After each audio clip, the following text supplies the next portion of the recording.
All right, what's going on? Today's episode, we got 8 crucial leanness lessons. This is the first video on the channel I'm shooting in a PowerPoint style format. So watch the video to its entirety and let me know what you think about this style of video. So the reason why I'm making this video is because I've always been very fascinated in the lifting world about the body transformation aspect. How you could look like one person one day and then a couple years later look completely unrecognizable. And I think I'm a great candidate for this because my transformation over the years was almost 100 pounds difference. I started lifting 2012, I was 145 and I got all the way up to 232. And I've been lighter ever since. Right now I'm hovering around 200, 202. But most of my lifting, I've spent it in heavier phases and just bulking progressively over time. So another reason why I'm making this video is because if you guys are currently considering getting on a cut, these are some physical changes you could expect to see. Or if you're currently in a cut right now, and you just need that extra edge, that extra motivation to really know why you're cutting and just to push through it a bit more, for a bit longer potentially, this video could help you as well. Or if you're just curious overall of what happens if you've been bulked up for a while and you eventually take on a cut, what are some physical changes you could expect to see in your physique? Before we move any further, if you guys are not following me on IG at PG.Coaching, do so right now. If you want to book a consultation with yours truly, go to the link in my bio for the Calendly and book a free call with yours truly. Also recently made some changes onto my website, PG.Coaching.ca, which you could check out as well for more coaching services, ebooks, and things of that nature. Okay, so quick disclaimers before I even get into this longer style video. Obviously looks are subjective. So I know people are gonna go in the comments saying, well, I like this look, leaner look, I like a huskier look, whatever the case is. Understand that's just your opinion. And this video is not to say that a leaner look is a better look. I think it really comes down to context, what you're really trying to accomplish, how much tissue you're really trying to build, and factors of that nature. So in my case, I got lean. I'm using my physique to illustrate my points, and a lot of it's gonna relate right back to you. So I'm simply the guinea pig in all this, and I'm showing you guys what's up.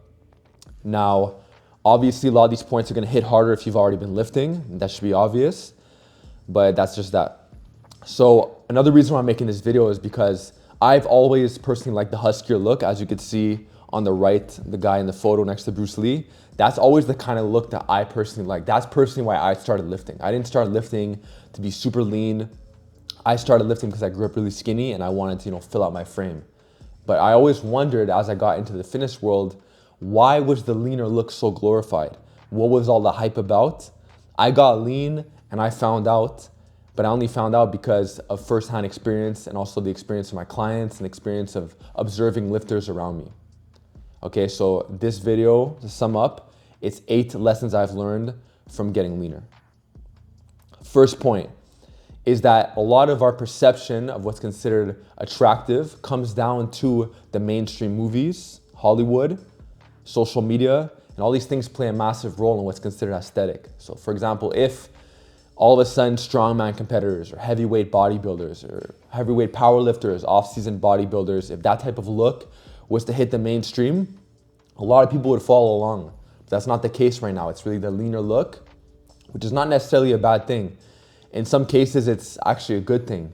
But some people, the problem is that they try to maintain a very lean look year round, and sometimes it's a bit too lean, and this could play against their favor for trying to build as much muscle as possible. And I see it a lot of times where, teenagers will contact me, younger individuals, and they're talking about cutting, and it's just not the way to go. If you're like 15 years old, if you're like 6'2", you weigh 140, like you don't need to get on a cut. You want to put on some tissue, you need to be in a surplus. But I see, especially on socials, a lot of individuals, they're restricting themselves from calories because they want to maintain, the skull face, they want the abs year round, and that's the kind of look they're going for.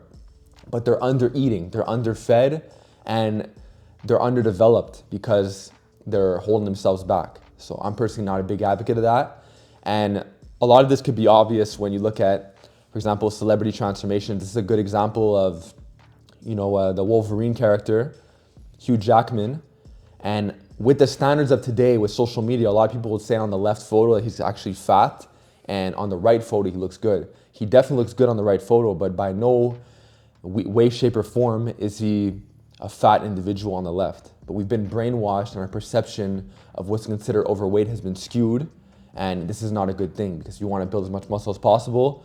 For a good chunk of the year, you would benefit from being in a slightly huskier state, because there's obviously benefits that come from the extra calories, having more energy, this and that. But oftentimes people want to flex, they want to show off for socials, and they want to be lean 24/7, but that's just not the way it works.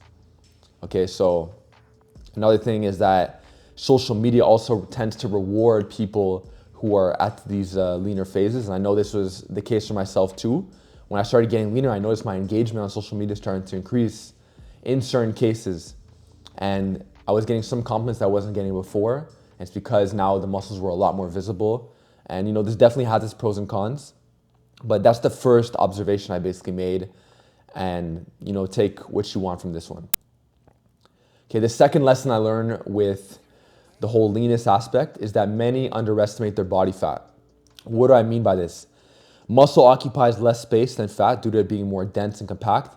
And a good example of this is the pillow versus the rock example. You could take a 5-pound pillow and a 5-pound rock, but the pillow is obviously a lot bigger. It takes up more space, but the rock is a lot more dense. If you take like a 5-pound rock, and the same thing could be said about the photo in the center of this slide right here. You see that the muscle occupies less space, and the fat obviously occupies more. And this leads a lot of people to believe that they're carrying a lot more muscle than they actually think, because of the fat covering like a larger surface area. So one discovery I basically made is that over time you start to realize that a lot of people, when they start to lean down, they actually don't have as much muscle as they thought. I know this was the case for myself too. When I actually cut down, I actually thought I had a little bit more muscle under there, but it's no problem because I'm building back up. But at the same time, this is very common. A lot of people cut down and they're usually a bit surprised by how they thought there was a little bit more under there, And another aspect to this is that individuals who claim to be 10% body fat are usually actually 15 when the trained eye actually looks at them. And the people who actually claim to be 15 are actually 20. And then at the very high body fats, from what I've observed, people who are 30% actually tend to be around like 40% in some cases. So very crazy stuff right there. And another example, bringing it back to myself, in 2016, I actually thought I was in the low 20s in the photo I just posted, but I was in like the higher 20s. I might have been like 26, 27. So that just shows how skewed our perception could be.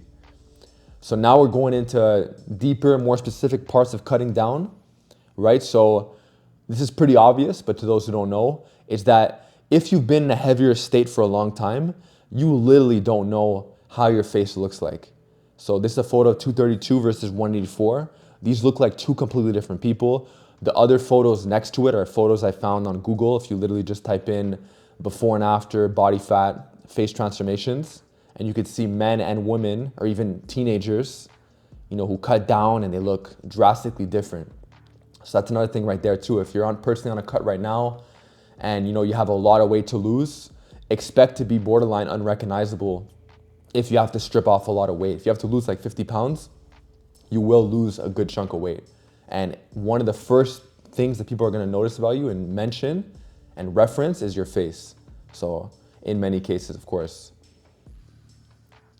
So another discovery is that when you start cutting down and you're shirtless, the outline of your body, along with the proportions and your V-taper, tend to look a lot sharper. So you could literally take a photo of you at your most bulked up state. In this case of my photo, this was not my heaviest, but I was around like 220. And do an outline around your body, and then take a photo of maybe like 30, 40 pounds lighter and do another outline. And you'll notice the outline tends to look a lot sharper. Hence, this is where the cuts come in.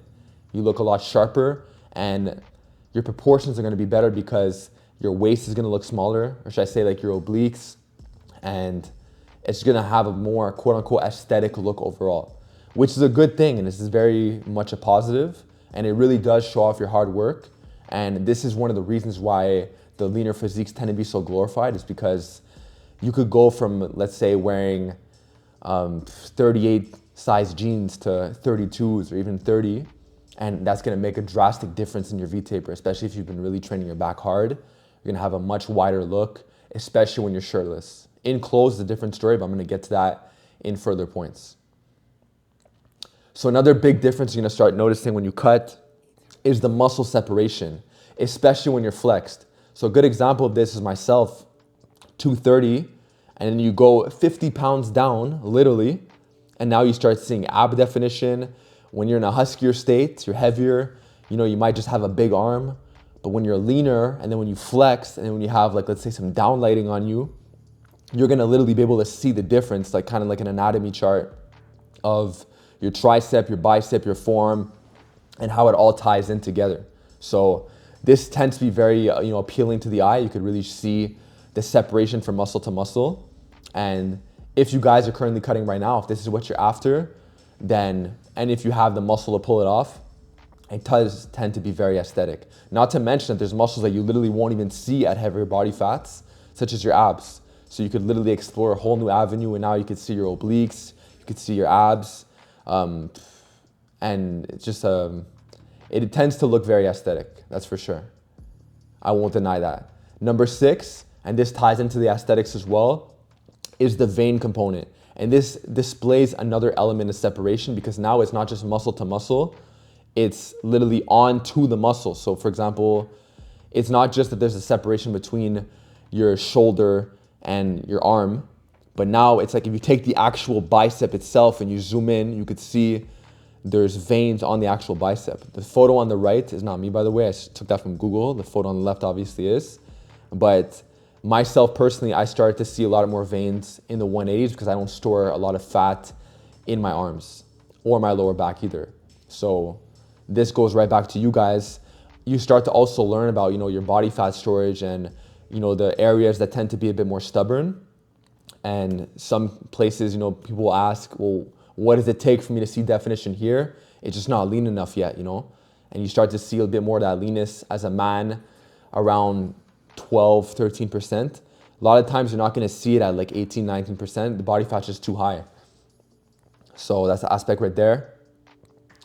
This one is, don't take it to the first letter, but potentially clearer skin. And I've noticed this for myself, along with, cutting transformations I've seen online of people, especially people who are very heavy and people who've done more dirty bulks. When I was 232, not all my food was coming from clean sources.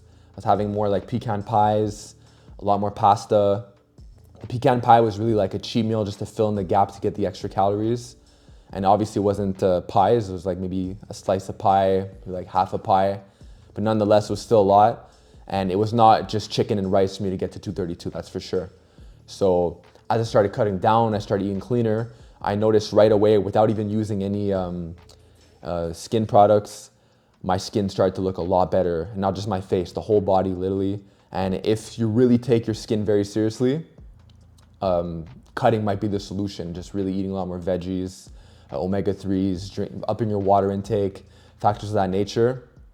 And that could potentially make some of you guys who are on your cut, stick to it a little bit longer. This might even be some of the reasons for some people to start cutting altogether. Obviously, milk was in the equation when I was 232, and I cut the milk out completely. But that definitely is, some potential motivation for you guys to have if you guys suffer with the skin that isn't too clear. And then the last point of the video, this is pretty obvious, but nonetheless, it's leaning down, you're gonna look smaller in clothes. So this may or may not be a big deal for you guys, but to myself, personally is. It was a bigger deal back in the day, but even till this day, like you don't want to be wearing like size medium t-shirts. I still like to fit in like a nice large, but when I was 232, definitely wasn't wearing a large. It was definitely bigger than that. And basically what you guys need to know is that if you're cutting down, and I tell this to new clients as well, if you guys are cutting down like 50 pounds, you're trying to get down 100 pounds, you shouldn't be buying new clothes right now because you're not gonna be able to fit in it in the next couple months. So the drastic cuts literally require a new wardrobe for the future, and you're gonna be several sizes down in clothes, which is that if that's what you want and you want to get really lean, then that's what it's gonna take. Hopefully you guys don't have like too much expensive clothes. Some of it's gonna be hard to sell. However, if you stay in, let's say like a 15-pound range, so myself, if I stay around 200 when I'm bulked, And if I cut down and I'm around 180, 185, you know, that tends to be pretty fine where I can still have somewhat the same clothes, but more of the drastic changes, it's gonna be a different story. So as far as individuals who really take a lot of pride and they really care about, you know, looking bigger in clothes, and that seems to be like a really big deal for them, just understand that when you cut down, people will say you look a little bit smaller because obviously there's less space occupying the clothes, and it is what it is. Okay, so these are a couple takeaway points, couple conclusions from this video is that leaner physiques have less fat, which potentially leads to sharper proportions, veins, muscle separation, clearer skin, leaner face, and more. And if you're currently cutting, perhaps these are the reasons that are going to keep you going from a physical standpoint. Okay, so then given a lot of these changes that happen once you're lean with muscle, realize they provide a big illusion, especially on camera, which is why people will get lean and they'll do a lot of close-ups and they'll use good lighting, because from a marketing standpoint, it does work.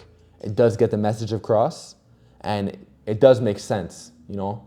And a lot of times it's actually hard to tell how big somebody is when they're lean with good lighting, with a close-up, because you're not with them in the room. You don't really know. I could still get some of an idea if I see the full body, but generally speaking, looks can be very deceiving online. And these illusion strategies that happen when you get leaner will literally give some people the impression that certain people aren't even natural anymore. So it really is an illusion when you start to have a lot of muscle and you start to strip off a lot of the fat. And as then most people who are cutting think they have to lose 15 pounds. Oftentimes they have to lose a lot more. It might even be double or triple the number. Sometimes even 4 times. Like I've seen it all the time. People who are, you know, they weigh 250 and they're like, look, if I could just get down to 235, I'll be nice and cut. And in reality, it's like they don't have to get to like 190 to just be like pretty lean. We're not even talking about shredded. So another point is you can't chisel a pebble. I've had, you know, DMs of young individuals, for example, like they're 6'1", 17 years old, they weigh 155, and they're asking me when is their time to cut. But at the same time, it's like you have to pay your dues, and for max muscle, you want to spend more time in a clean surplus, and that's just the way it is. So at the end of the day, when it's really said and done, you don't want to feel too pressured by, you know, social media and staying lean year round. If you're trying to really build a physique, you have to understand it's going to come with a degree of fat, and there's no problem with that. You should actually be inviting it to a certain extent and understand this is what's part of the process, and next time you cut, it's going to look better than the time before that because you're literally building the physique. So at the end of the day, you want to do your thing. Take the bulking and cutting for what it is. For the most part, you want to be in a surplus for most of the year, very slow, clean calories. You're going to feel good. Skin's still going to look relatively good if most of the calories are clean. And just enjoy the process for what it is. Be happy you could lift. And that's pretty much it. So pretty much wraps up this episode. It's a new style of episode. It's a new type of avenue I'm diving into. But if you guys enjoyed this style of content, let me know in the comment section below. I actually have other videos in the vault I've been working on. I got the benefits of clean bulking for muscle growth. So who, what, why, when. This is the type of episode where I'll be talking about lifters that I very much respect who do it. And I could give you tons of natural lifters as well to back up my claims. I also have another video I could drop on the thoughts of body dysmorphia in 2023. Because obviously, you know, with Alex Leanness discussed in the past, but this could be like an updated segment on it. And I also have the 10 biggest novice training mistakes. So these are videos I have in the vault. I got tons of other ones. But if you guys want to see one of these 3 next, comment below, let me know, and I'll definitely deliver in a longer form content. So it's pretty much all I got for today. Subscribe to the channel, PG Coaching. With that being said, see you guys soon.